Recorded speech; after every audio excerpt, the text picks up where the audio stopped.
pedigree hunter has traced his descent from Offa, King of Mercia, so he quite naturally wants a set of offers as a sort of collateral proof." "Very interesting," murmured Mr. Carlyle, fidgeting with his watch. "I should love an hour's chat with you about your millionaire customers some other time. Just now. Now, look here, Baxter, can't you give me a line of introduction to some dealer in this sort of thing who happens to live in town? You must know dozens of experts." "Why, bless my soul, Mr. Carlyle, I don't know a man of them away from his business," said Mr. Baxter, staring. "They may live in Park Lane, or they may live in Petticoat Lane, for all I know. Besides, there aren't so many experts as you seem to imagine, and the two best would very likely quarrel over it. You've had to do with expert witnesses, I suppose?" "I don't want a witness. There'll be no need to give evidence. All I want is an absolutely authoritative pronouncement that I can act on. Is there no one who can really say whether the thing is genuine or not?" Mr. Baxter's meaning silence became cynical in its implication, as he continued to look at his visitor across the counter. Then he relaxed.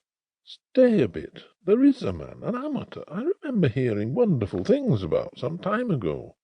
They say he really does know." "There you are," explained Mr. Carlyle, much relieved. "There always is someone. Who is he?" "Funny name," replied Baxter. "Something Wynne, or Wynne something." He craned his neck to catch sight of an important motor car that was drawing to the curb before his window. "Wynne Carrados. You'll excuse me now, Mr. Carlyle, won't you? This looks like Mr. Offmunson." Mr. Carlyle hastily scribbled the name down on his cuff. "Wynne Carrados. Right. Where does he live?" "I haven't the remotest idea," replied Baxter, referring the arrangement of his tie to the judgment of the wall mirror. "I've never seen the man myself. Now, Mr. Carlyle, I'm sorry I can't do any more for you. You won't mind, will you?" Mr. Carlyle could not pretend to misunderstand.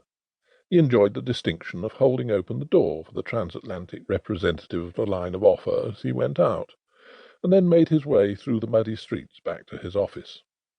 There was only one way of tracing a private individual at such short notice, through the pages of the directories, and the gentleman did not flatter himself by a very high estimate of his chances. Fortune favoured him, however.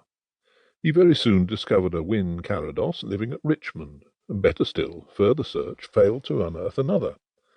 There was, apparently, only one householder, at all events, of that name in the neighbourhood of London. He jotted down the address and set out for Richmond.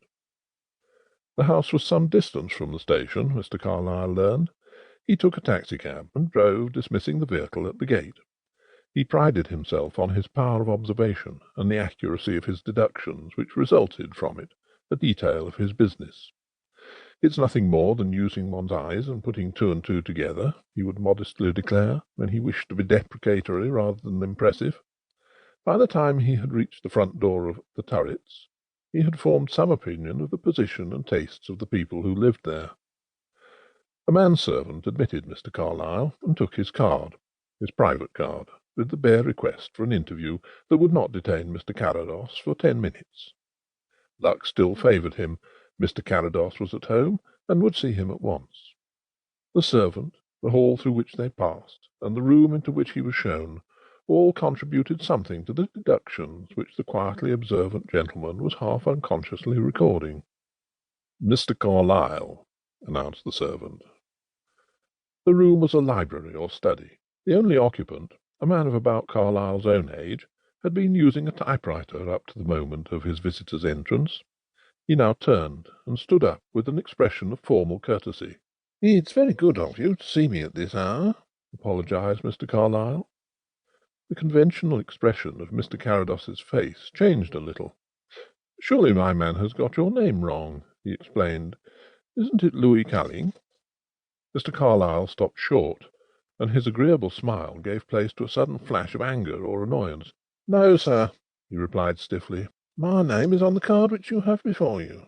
"I beg your pardon," said Mr. Carrados, with perfect good humour. "I hadn't seen it, but I used to know a Calling some years ago at St. Michael's."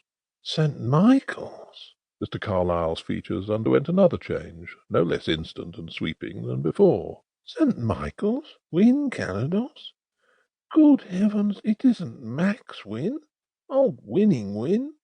"A little older and a little fatter, yes," replied Carrados. "I have changed."